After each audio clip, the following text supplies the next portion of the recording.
Welcome to Integrated Math 3. On this episode, Stevenson will demonstrate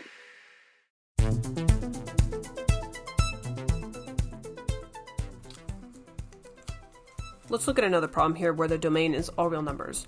Solve this function over the domain of all real numbers. Again, the goal here is to isolate your trig function. In this case, it's cosine. So I'm going to do inverse operations to do that.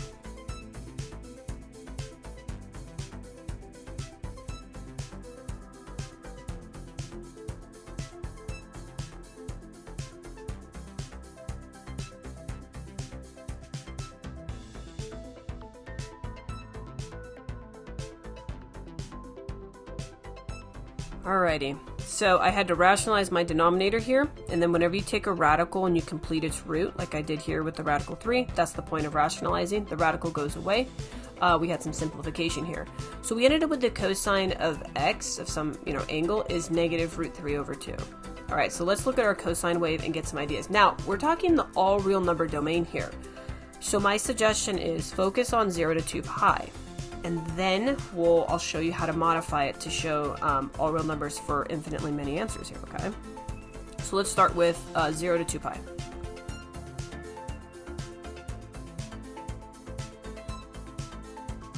Now the square root of 3 is like 1.7 something, so if I do half of that, I'm less than 1, and it's negative. So I'm just going to kind of do a random sketch down here and just say, oh, there it is. Now, what this tells me is I'm going to get 2 answers. Now, by the way, you don't have to do the sketch.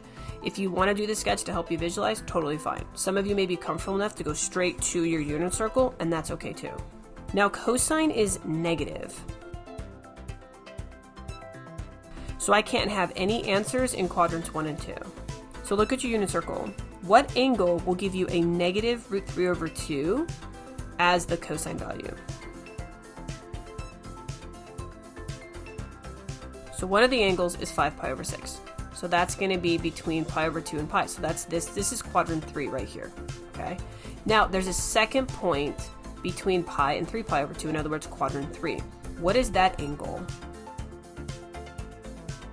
Did you get 7 pi over 6? Now let me show you how we write this. Because remember, this is over all real numbers. So here's how this works. We know this point. Okay, if we have this angle right here, we're going to get this result. But here's the problem. It's over all real numbers domain. What that means is you can continue to cycle around this circle infinitely many times. So if you start here, if you go to this angle and then you add a complete cycle of 2 pi to it, you're back where you started. So what you do is you say this angle plus 2 pi's, because that's the one cycle, n times n. So if you say I want n times 1, then you're going to go 5 pi over 6 plus a 2 pi. There's an angle. If I say 2, that means do it 2 times. If I put a 5 here, that means do it 5 times. Okay? Maybe we have to declare what n is. So we say where n is an integer. So that's how we would write the answer for this angle. Now we're going to do the same thing for 7 pi over 6. So remember, when your domain is all real numbers, you have infinitely many answers.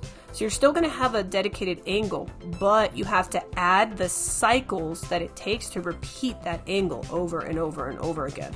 So because it's cosine and the period is 2 pi, we're going to add 2 pi n's to it, and then declare n is some integer.